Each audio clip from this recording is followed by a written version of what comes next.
Righty-ho, I think you can see me, maybe it doesn't matter if you can't. Going to start the bike up. And after its service, I think I've done everything. I've checked everything, and a few other bits and bobs that I didn't put on camera, like I checked the front fluid and oiled some of the cables, and I put some WD-40 on the switches and so on. So we're going to start it up, and let's see it. Well, going to try starting up and see if it's all working okay. I can't leave it running for very long because we're down in the basement, and the fumes it's amazing how quickly the fumes go up and flood the house, and there's a certain person up there who's not that keen on having exhaust fumes flooding the house. So we'll start it up anyway, and then I'll probably start it up and we'll have a look at the oil pressure gauge. And of course I will be able to tell that I've got good oil circulation straight away from the oil pressure gauge. And also I do have a non-return valve which you need to bleed when you first fit it, but because I'm just changing the oil, it shouldn't have needed re-bleeding because there's already oil in the tube, in the pipe. Okay, well, we'll see. So ignition on. Well, before I do that, I'm going to put petrol on. Now, this bike is actually a really good starter, famous last words. So it should start, it has been starting pretty, bang, first sort of turn of the engine. My T160, my Trident T1,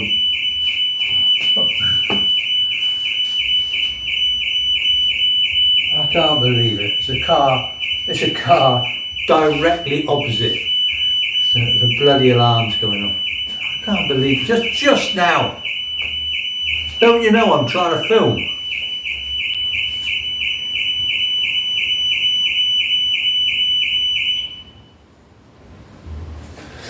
Right, obviously it stopped, but since no one's near it, I'm assuming it's going to go off again at some point. So let's crack on. Where were we?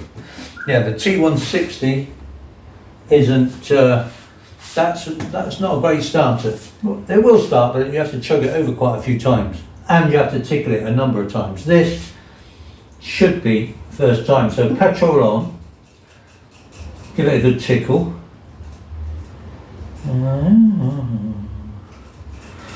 Right, what I'm going to do is I'm going to put both taps on, because I think you don't get a great flow on this from one tap.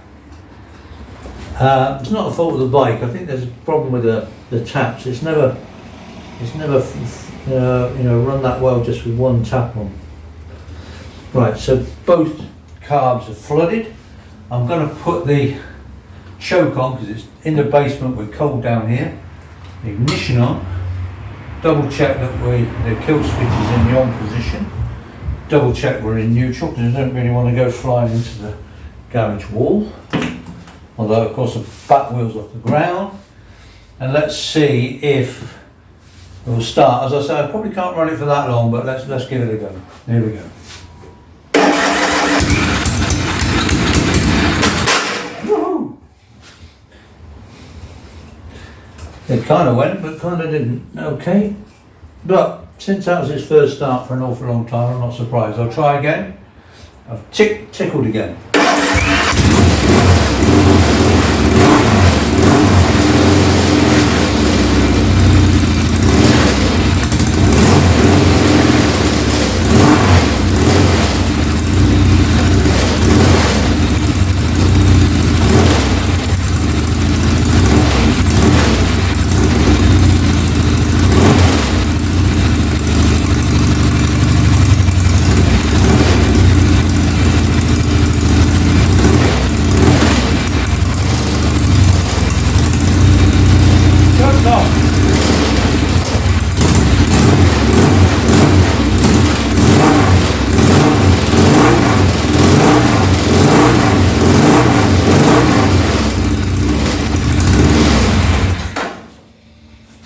That's great, that's great.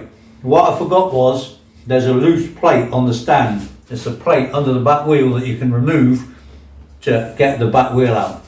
and of course that, if you heard a big rattle, it was that plate. I tried putting my foot on it to stop it rattling, but it was still rattling a bit. So don't worry, that wasn't the bike rattling, that was this removable plate on the bike stand. So all good. I've got fantastic oil pressure as well. So yeah, great. Obviously we'll be taking the bike out for his first ride, hopefully this weekend, following the service. But you know, very happy so far. So what I'm going to do is, yeah, I'll start it up again, and I'll show you the oil pressure gauge. But it's all right, I'm hesitant, because what happens is, with the oil pressure gauge, it will go right up, because the oil's cold. The pressure gauge will go off the gauge, so it will go over. The gauge goes up to 60, it goes up to like 70 or whatever, and then within about a minute, it will drop. It will start dropping back down. But I can't run it for that long in here, so that when I put the engine on, you'll see the gauge go up to like, over the top of the gauge, so about 70. But you won't see it fall back down. What it generally does is it starts falling back down after about a minute. Then when the engine's really hot, I'll get about 45 pounds per square inch at 3,000 revs, and at about 15 psi a tick over. That's with the engine like really hot, the oil really hot. But we'll have a look now. But I know I got oil pressure, so I know everything's okay. I'm not going to top up the oil yet, because I've only run it briefly. But we'll run it again, then I'll check the oil, maybe top it up a little bit, because of course I'm going to go out riding on it, and then it will drop, but I don't want it to drop too low, so I'll probably overfill it a bit, knowing it's going to drop when I'm out riding it. But let's start it up again, and I'll show you the oil pressure gauge. Okay, I've left the fuel taps on. I've not tickled it. I've taken the choke off. Going to put the ignition on. As I say, it's a good starter. Let's see if it will start without tickling, without choke. There's the oil pressure gauge. As you can see, it's on 0 and it goes up to 60. Let's see what it does. Let's see if it will start without tickle, without choke, from just when we started before.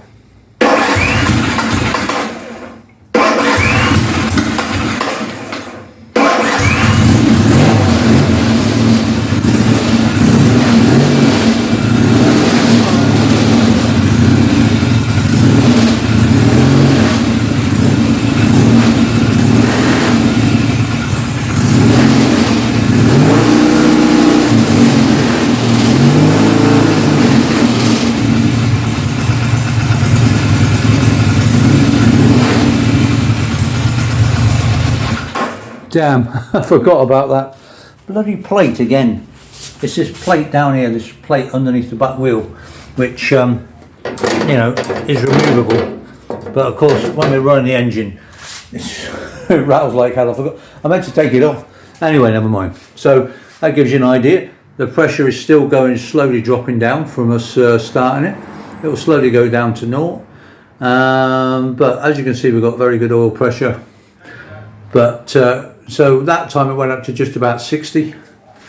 So already it's it's beginning to drop. It when I started it first time, it goes straight up to about 70 beyond the top of the gauge. Okay, so all good. So our next job will be to take it out for its ride, which hopefully I'll do this Sunday, and just check that everything's right, that I've done, and there's no problems. Oh yeah, remember to turn the petrol off. That's not bad. It started without tickling it, considering it was, I'd only just started it before. It wasn't like up to temperature or anything. It's a really good starter, Norm. It is a good starter. I mean, it took a couple of times then, because obviously I hadn't run it for ages, and then the second time I'd only just started it, so it wasn't like warm. But I'm really pleased, because the starter motor's chugging it over like nobody's business, which is brilliant. Obviously I'm uprated to a 4-brush starter and with thicker cables, and that really works. Okay, so I think that's our service completed.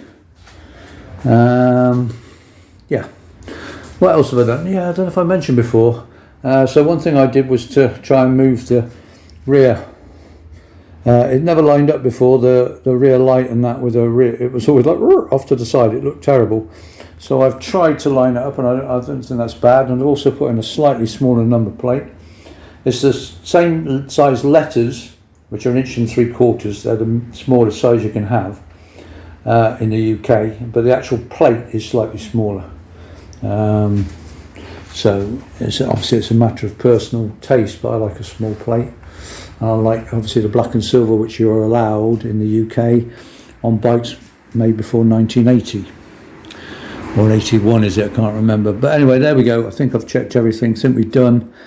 We'll take it out for its sort of test ride. I'm really looking forward to it. I'm really pleased that it's serviced, because I've been waiting to service it for so long, and I felt really bad that it's not been serviced.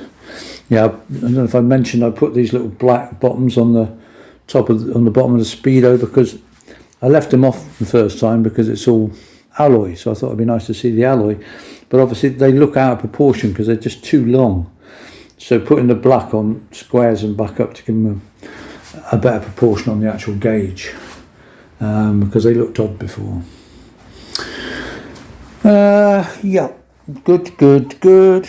Yeah, things you may notice. Also, there should be a black plastic sort of sort of little plastic tail that comes off the back of the chain guard to stop any grease in that spraying up. But I hate the look of them, so it only clips on. So mine, I took mine off. Only, because I'm always looks over form over function. I always am. If it looks good, that's great. Despite it might not work as well, but if it looks good, hey, I want it looking good. Tough. I'm a naughty boy, or a bit of a show off as well. Okay, yep, all done. I think all dusted. Well, we'll tell when we have the ride out. Just to we'll see how we're doing. I'll check the oil now.